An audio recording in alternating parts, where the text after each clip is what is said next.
Hey, I'm Chase, and this is All Things Random. Today, in this Sunday episode, we're looking at the next watch in my collection, and that's the Tisell Explorer.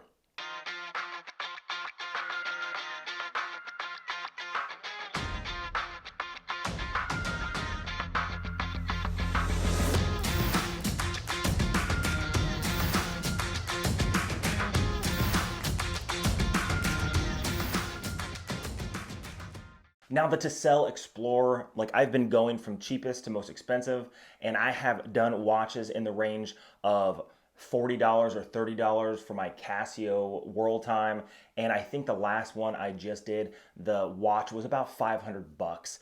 But this Tisell Explorer was actually like 300 bucks. Now, I didn't even think about the Tisell Explorer because it's a watch that I literally wear almost every single day. In fact, when I was looking through my watch box of the next watch to review on a Sunday episode, it didn't even cross my mind until I put my Tisell Explorer on and I was going to work and I was like, wait a second. I have not reviewed the Tisell Explorer. And in fact, the Tisell was one of the reasons why I truly believe a person should buy an Homage watch before they buy the actual watch that it's homaged off of. So an example would be my Tisell Explorer and the Rolex Explorer 39mm. Now, I love the look of this Explorer. In fact, not just that, it makes me eager to want to just go out or to save money because I can't just go out and buy a Rolex Explorer, but it makes me want to save money and get a Rolex Explorer. Now, the Tisell is a great looking watch. In fact, it has nearly the same dimensions of the Rolex Explorer 39mm, standing at 39mm. Now, the only difference of this is that it does have the glidelock style clasp, and a lot of other watches, to include other Rolexes, don't even have that. In fact, I was so depressed when I reviewed my father-in-law's $12,000 Yachtmaster with the platinum bezel that it didn't even have a glide lock clasp. In fact, it just has a micro adjustment clasp inside of their Rolex clasp that looks like a glide lock style. In fact, but you open it up and you have to micro adjust it with a specific tool. So depressing. One of the biggest innovations, I'm sorry, one of the biggest innovations is not the ceramic bezel. One of the biggest innovations is not the fact that they just added their 32-35 movement instead of their 31-35 that was a workhorse for like ever. Like, that is not. The biggest innovation has been the glide lock clasp to me because, well, it makes comfort on the fly absolutely amazing. In fact, I know, living in a place like Alaska, that I get inside my patrol car, in the middle of wintertime and it's hot, right? Because I got the heat going and my wrist slightly swells up. So if I adjust my watch to fit my wrist on an everyday, so that we'll say 60 degrees, my wrist at 60 degrees. But if I'm outside for a period of time, let's just say I'm doing a canine track, and I'm outside for a period of time, my watch will get extremely loose on my wrist because, everything is contracting on the skin and my skin is getting tighter, my wrist is getting smaller, so it contracts on the wrist. Whereas if I get into my patrol car, my wrist will swell slightly. It's the same thing if you live in some place like Florida. You go outside for any period of time and your wrist is going to swell. If you go inside to the air conditioning, your wrist is going to shrink. And I just cannot stand a loose watch on my wrist. Some people can, I cannot. It drives me absolutely bonkers, which is exactly why for the Pagani design Daytona that I have, I got rid of the stainless steel bracelet. I took the stainless steel bracelet off because it had no ability to micro adjust like the glide lock clasp does. And it was easier to have it on a leather strap than it was to have it on a steel strap that can't be adjusted in the least bit once you adjust it. There is no perfect fit. So to me, I really love the Tisell Explorer because it has exactly what I want in the styling aspect of a watch, but at a more reasonable price. Now, this watch is 316L stainless steel. So again, it's the industry standard, but every watch, to include movement watches, have 316L stainless steel. So there's no doubt that it's going to have the exact same thing. Now, one of the things that a lot of people complain about the Tisell Explorer is the fact that the end links pop out a little bit too much. So it gives the overall size or presence on the wrist, it's a little larger on the footprint as opposed to wearing like a standard 39mm watch. It more wears like a 41mm watch because the lug to lug is just a little bit bigger because those protruding end links.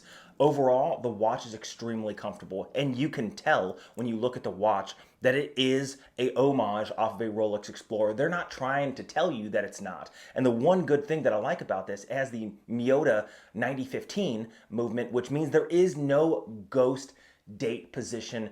You pull it out once and it automatically sets the time. That's the one thing that I really like about this is there is no, they don't cheap on what they're doing. Yeah, it was only $300. I got it on eBay. It is only $300.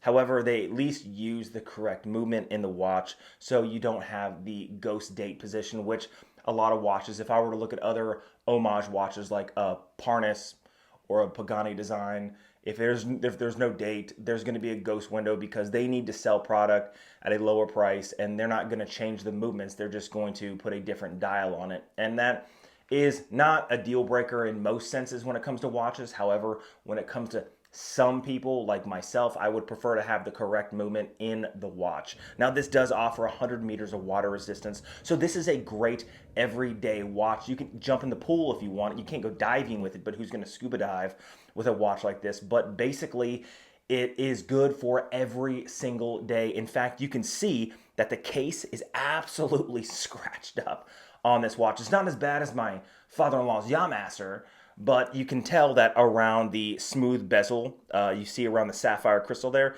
it is just dinged up because again, I wear this thing constantly. It's not so bad on the sides. You can see that the bracelet is scratched up along the glidelock clasp style buckle. You can see that there's a lot of scratches, a lot of nicks, dings, but everything still looks great. The dial on this is like a high polish enamel black dial, and you can see that they did mimic the Explorer extremely well with the 3, the 6, and the 9. They just look really good, and the lume that they put inside of each one of those is great too. Now, the only thing I do not like about this watch that I think they could do better, and I'm gonna try to fix it myself by using a thicker spring bar, is you see along the bottom, along the 6 o'clock, on the lower end length, you can see that there's a gap and it wiggles back and forth. It's not as tight as it should be. The tolerances are not as tight, and that has loosened up over time. So I'm going to try to replace the spring bar and see if that fixes it. I haven't really got an opportunity to do it, but again, I wear this watch every single day if I'm not wearing like my Hulk or not wearing like my Pagani design. Like if I don't want to have a sports style watch, like I wear this thing it fits basically everything. I could wear this in a suit and it would look fine. I could wear it in shorts and a t-shirt and it would look fine. Honestly, again, there's a huge case for buying homage watches, and this is one of the reasons why I would buy a Rolex Explorer. I was never really a huge fan. I thought the Rolex Explorer was a little bland, right? It didn't really catch my eye. But then I got the Tisell and I realized that there's just something special about that design. There's just something special about that design. And I really want a Rolex Explorer because of that. I want the Rolex. It's just higher quality. It's going to last for generations. This may last for 50 years, and that would be amazing. If it lasts for 5 years, that's amazing. But I want a watch that I could wear, I could beat up. I know that it's going to last forever, and then I could give it to my kids. I try to get my kids into watches. I do. But they haven't caught it yet. They haven't caught the bug, right? The virus. They haven't caught the watch collecting bug. Now, I wanted to go over one thing before I hop off this Sunday episode. Now, I did a watch review of the Swiss luxury watch you've never heard of because it was a watch that I designed and built myself for my father-in-law. Now, I was going through my garage If you guys watch this channel, you know that I've been rebuilding my garage into a workout space because I got my wife a Peloton bike, and I came across the logos that I designed and made for that watch, the JFR, and I wanted to share that with you guys because I couldn't remember who did the actual logos, like who I sent the designs off to, and then they would, get back to me and say, hey, here's what we can do. Do you like this? They would render it differently. I would send it back to them, and we go back and forth. So this is the company who did it for me. And you can see on the back, it says head office is in Grubenstadt, Switzerland, right there on the back. Again, I wanted to try to make sure everything on that watch was Swiss made. And here on the inside, you can see this is how I got them. So each one individually is a metallized logo that I could put on any watch. Now, I only ordered 5 logos, and it was like $120 for 5 logos. And I opened this up and I was like, damn, they sent me way more than I ordered. Maybe I should start my own watch brand, the JFRs, and just build watches here at the house. I'm not gonna do that. I don't have time to barely do videos, let alone build watches on the side. I do love modding watches.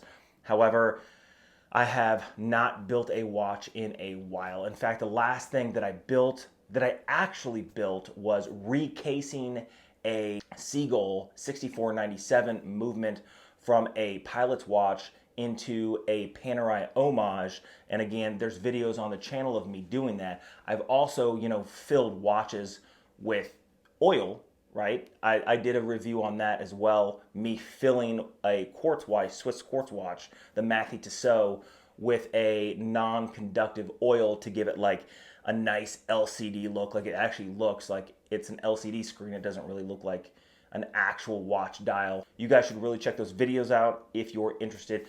Now I'm going to be releasing a video tomorrow because something came across my Amazon that pissed me off so much that I actually did a rant about it this morning, but I'm going to release it tomorrow. So if you like videos like this, hit that subscribe button down below, leave a comment of the content you guys would like to see on this channel. I have a lot of videos coming up in the future, so make sure you guys are hitting that notification bell so you can be notified when I drop that next video, like tomorrow. Until next time.